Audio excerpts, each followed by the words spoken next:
Hey everyone, Wolf Lord Rho here. So, with the next step of the psychic awakening on the horizon, I thought it's about time we got some Grey Knight attention on the channel. The events we are discussing today are from the short story The Piercing Eyes by Callum Davis. And this is a free story on the Warhammer community website. I'll put a link in the description for you all to head over and check out. Like I always say, I really recommend you read the story for yourself first, because that's the best way to enjoy the lore for yourself. If you're not familiar with the Warhammer community website, it's definitely worth checking out, as there's news always straight from Games Workshop themselves every single week, and often some great little short stories too, which otherwise you might miss out on, and it's absolutely free, so why not? But with all that said, let's just jump straight in. Now, this story follows a Grey Knight named Lucian as he peers into the warp in search of warning signs of chaos activity.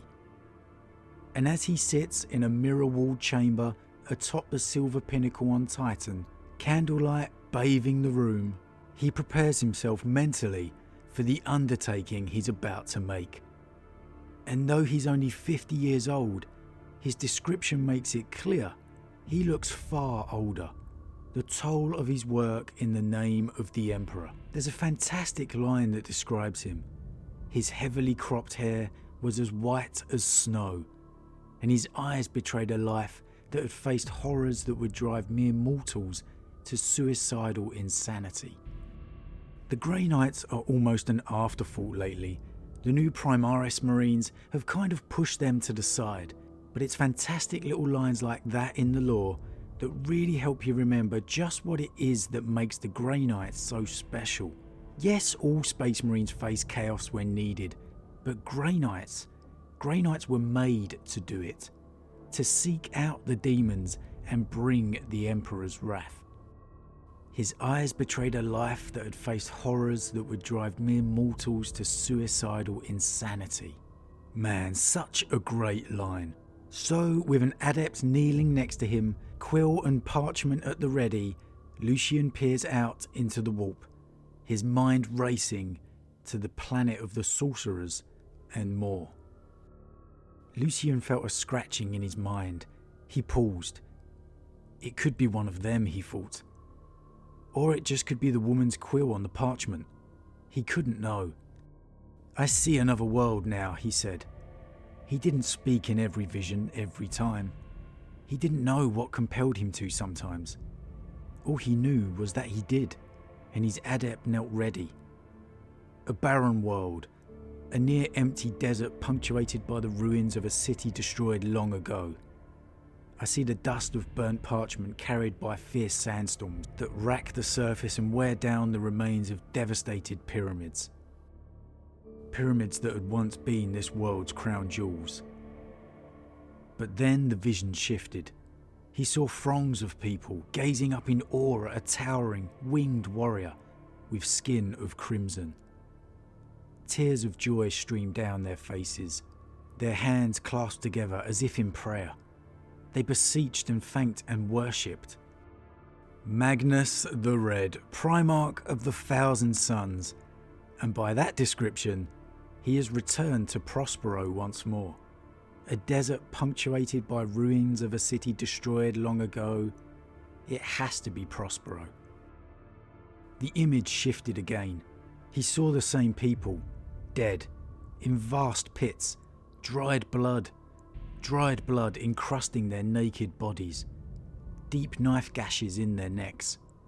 Expressions of incredible joy had changed to ones of terror.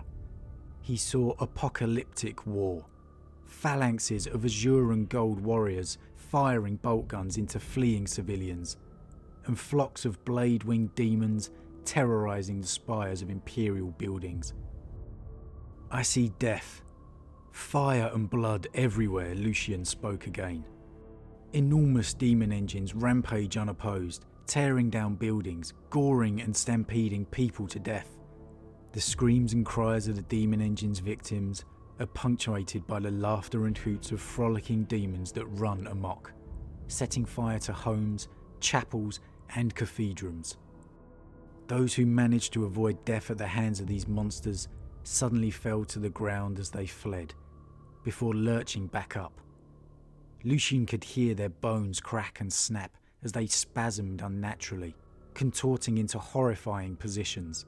He knew their screams of agony would haunt him for the rest of his life. The contortions became more rapid. The victim's skin changed colour a dozen times, shifting from yellows to reds to purples to blues. Thick spikes burst from their skin before warping into other deformed shapes. The mutation was so rampant that many devolved into nothing more than sickly gloop. The sight changed as quickly as it had appeared. Lucian saw Argent and Viridian knights fighting side by side, slaying the heinous minions of the archenemy in droves along the winding cobbled streets before an almighty pyramid, whose peak stretched into a hellish sky. Then he saw the same knights dead, their bodies picked over by wretched mutants and evil sorcerers. He saw a warrior that could only be Supreme Grandmaster Kaldor Drago standing triumphant over the corpse of Magnus the Red, the titan sword buried to the hilt in the demon Primarch's skull. Adept, note the presence of the Supreme Grandmaster, he said. The vision warped. This time Drago was impaled upon the blade of Magnus. 100 warriors in bloodstained silver armour cut to pieces and scattered around him. The many paths of prophecy and foresight, a fine line between victory and defeat, between life and death. It certainly seems no doubt that there's a ritual of sorts that will be taking place on a world very near Prospero. And it certainly seems like Kaldor Drago will be playing a big part in the conflict that follows. Now, I'll be honest, there's a part of me that hates it when demon Primarchs get defeated by non-Primarchs. I mean, they're Primarchs, so elevated above anything else. But then, of course, we have to keep in mind the powers of the warp. In so joining with the Chaos Gods and accepting their powers, they became tied to it, and as such, it can be used against them. And obviously from a story perspective, we couldn't just have demon Primarchs obliterating everything and everyone. But maybe, I don't know, just address the balance with maybe another loyal Primarch return? I know, wishful thinking, Rho. Get back on topic. Anyway, the story continues with Lucian realising he's seen the planet of the sorcerers and Prospero, and what must clearly be the neighbouring systems. He knows it must be a ritual of some sort, but for what?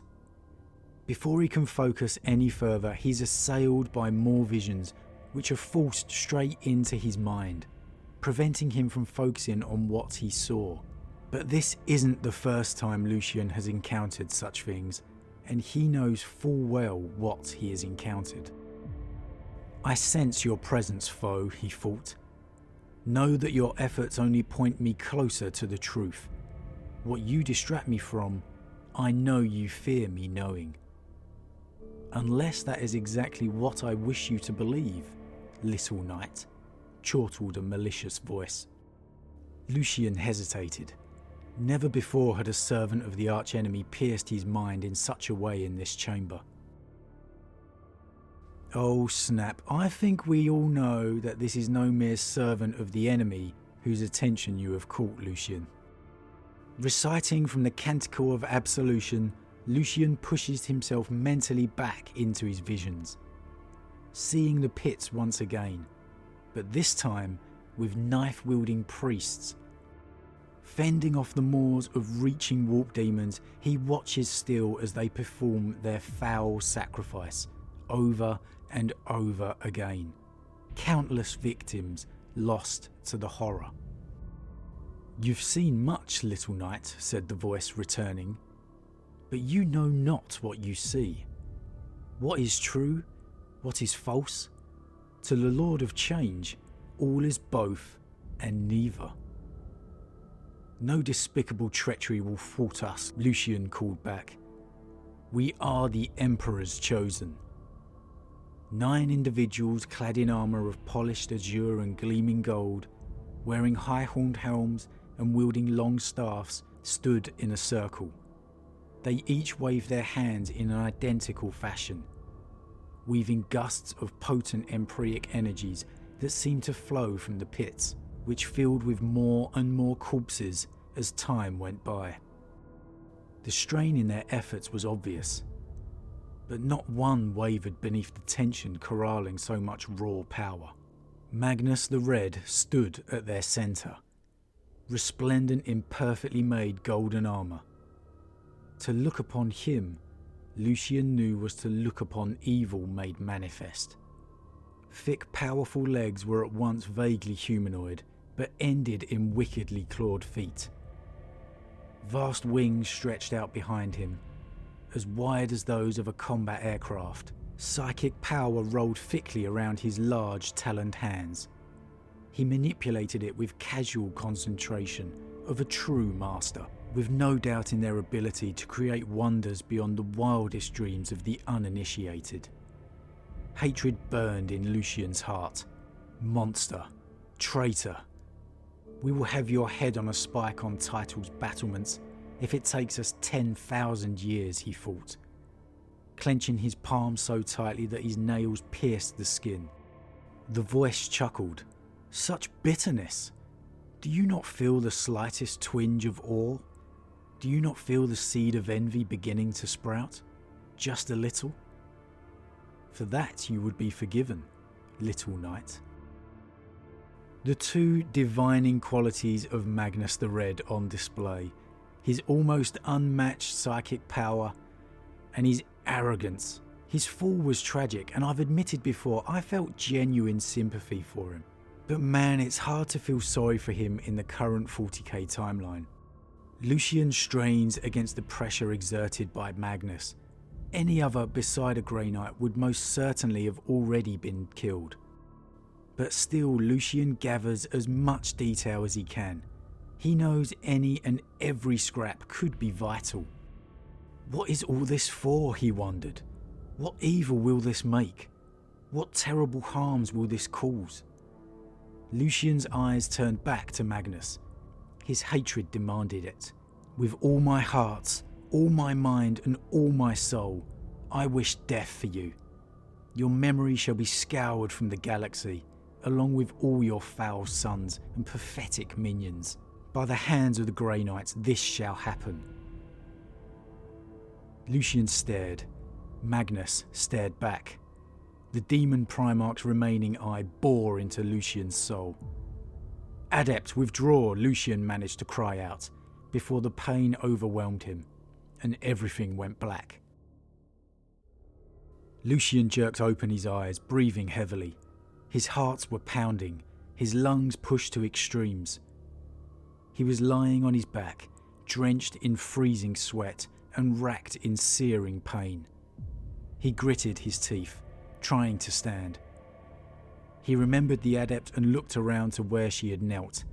All that remained was a burnt-out husk, her small hands still in possession of the clutching quill and parchment, though nothing remained of her notes. He paused for a heartbeat, lowering his head in a gesture of respect. You performed your duty, he said. He gave no more thought to her after that. She had done what the chapter had asked and paid the price they all knew possible. Whether she had stayed out of choice or could not escape in time, it made no difference. The ritual must be stopped, Lucian said, shakily getting to his feet and wiping his sodden brow with the back of his hand. He felt as if he had aged another 50 years. Must it? Said the voice, devoid of all humour. Do not be so sure, little knight. Oh man, what a great little short story that was. A thoroughly enjoyable read by Callum Davis. It really is. I really recommend you check it out. It really makes me want to dive more into Grey Knight lore. Like I said earlier, it's really felt like they've been sidelined and forgotten about over the past couple of years. But even this little glimpse helped bring back some of the mystique, the essence of what it means to be a Grey Knight, why they stand apart from a standard Space Marine. And of course Magnus, a Primarch on the march once again. Loyal or traitor, you know I love me some Primarch action, so I cannot wait to sink my teeth into this next chapter. But what did you guys think? As always, drop your thoughts in the comments below, I love to read them. A huge thank you to all of my subscribers, your support really means a lot to me, it truly does. And if you're new, then please consider subscribing to help the channel grow. If you enjoyed this particular vid, then why not drop a like on it too. But with that said, I am off, and I'll see you all again real soon.